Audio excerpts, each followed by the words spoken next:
What's up everyone, Ethan Ater here with Horizon Hobby, and in front of me I have the Hangar J-3 Cub 10cc, and along with the J3 Cub, as you can see here, I have all kinds of optional accessories that I'm going to be providing the installation process for, and I'm super excited because there's a lot of cool things in here that can further enhance the experience and flight performance and the looks of your Hangar J3 Cub 10cc. So to start off, I have the Du-Bro scale wheels right here that we are going to be installing, as well as the wheel pants, which are in this box. And the thing that I'm most excited for, to be honest with you, are the clipped wings right here in this box. So that is what these Spectrum servos and extensions are for.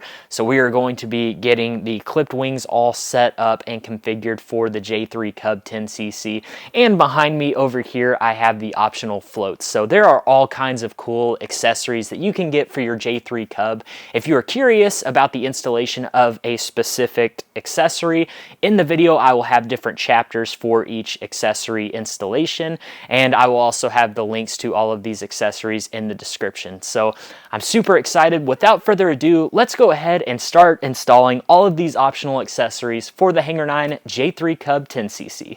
For the installation of the Du-Bro wheels, start by removing the hubcaps of the stock wheels. After the hubcap is removed, you will be able to loosen the set screw on the wheel collar.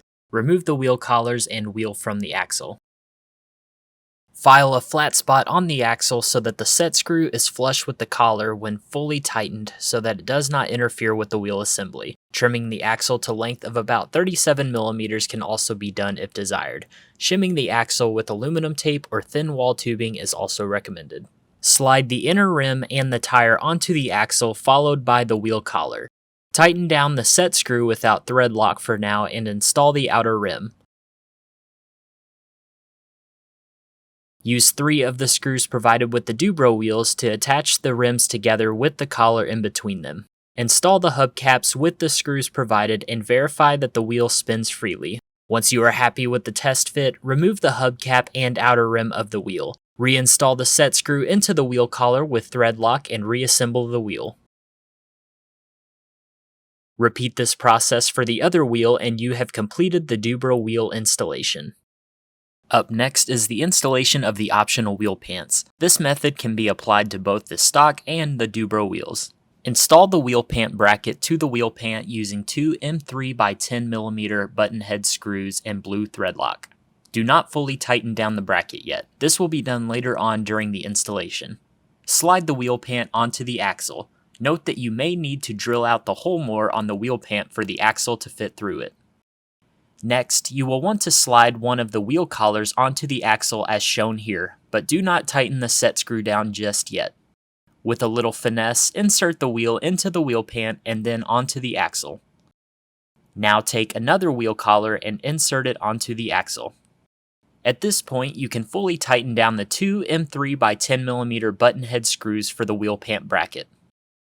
Position the wheel in the middle of the wheel pant so that it spins freely and does not make contact with the edges of the wheel pant. If you are using the stock wheels, you might need to trim the edges of the wheel pant in order for the wheel to spin freely. Once you are happy with the placement of the wheel, secure it in its position by tightening the set screws for both of the wheel collars with blue thread lock. You can also, at this point, ensure that the wheel pant is lined up straight. Once you are happy with its position, tighten the set screw with blue thread lock onto the wheel pant bracket to secure the wheel pant into place on the axle. Repeat this process for the other wheel pant and you have successfully completed the optional wheel pant installation for the Hangar J3 Cub 10cc. Now it's time for the float assembly, installation, and setup. Start by removing the landing gear assembly from the J3 Cub 10cc. Locate the left and right float as well as the float hardware. Note that the left float contains the float rudder servo. Using the screws from the hardware included with the floats, mount the front and rear brackets to one of the floats.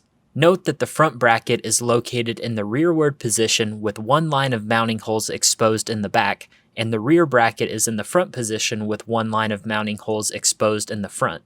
Mount the other set of brackets onto the other float. Locate your float strut set for the J3 Cub 10cc. Take your diagonal strut and slide it into the front slot on the rear bracket of the left float. Use one of the screws from the float hardware to secure it in place. Ensure that the screw tightens down on the flat spot of the strut wire. Take the rear strut and slide it with the bushing into the middle slot of the rear bracket and secure it in place with another screw. Now take the spreader bar and install it to the back slot of the rear bracket. Install the forward strut into the front slot of the front bracket and the other spreader bar to the back slot of the front bracket. With the struts and spreader bars secured to the left float, secure them to the right float using the same method. Install the float rudder arm to the pushrod as shown here. Slide the shaft of the float rudder assembly into the dedicated slot on the float rudder arm and the float itself, then secure it into place using the screw included in the float hardware. With the bottom of the J3 Cub 10cc facing up, carefully cut a slit in the covering for the rear strut slot. Use a covering iron to seal the covering into the slot. Fit the front strut and diagonal strut in the forward slot. Secure the two struts using 2 landing gear saddle straps and 4 M3 by 10mm sheet metal screws.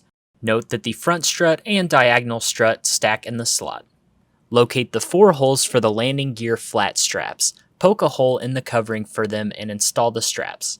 Note that you might need to drill the holes out a tad bigger for the screws to install smoothly.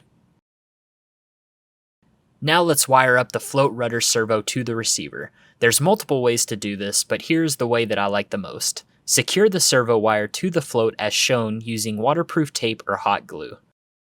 Take a hobby knife with a fresh blade and carefully cut out a slot for a servo extension to seat into. After the slot has been opened up just enough for the female servo plug of your extension to firmly seat into, use an iron to seal the covering into the slot. Insert a 6-inch servo extension into the slot with the female servo plug remaining in the slot itself. You can secure the excess servo wire to the float strut using waterproof tape or zip ties like I am doing here. Route the extension through the fuselage and plug it into an open port on the receiver. In this instance, I am plugging it into the channel 5 port on the Spectrum AR637T+. Note that the seats are still able to be installed with the extension coming out from underneath the seat.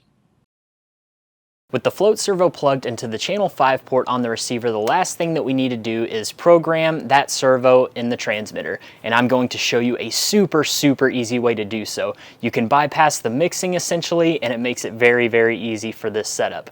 So selecting the scroll wheel, and before we get into this, we want to make sure that the aircraft is unplugged for now.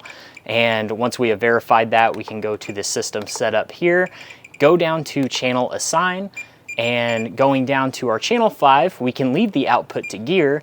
Going to our input here, we can highlight it and just move the rudder stick. So as you can see, for channel 5, the output is gear, the input is rudder, and we didn't even have to do any mixing or anything like that. And I'm now going to go to the main menu and plug in the airplane, and you will see that the float servo is going to be moving. With the J3 Cub 10cc powered up, you can see that moving the rudder stick on the transmitter moves the rudder both on the airplane and also the float servo, and we didn't have to do any mixing at all. And it's just a super easy way to do that. And what's also cool is if you go into the servo setup, you can adjust the travel, the sub trim, and reverse this servo because you know it corresponds to the gear channel, which is channel 5. So let's say that our rudder servo for the float was reversed. All we would have to do is go in here and reverse gear. But as you can see here, everything is moving the correct way. And of course, we can always mess with the sub trim and travel to fine tune that rudder servo for the float. So yeah, everyone, that's essentially going to cover it for the assembly and installation of the floats for the Hangar 9 J3 Cub 10cc.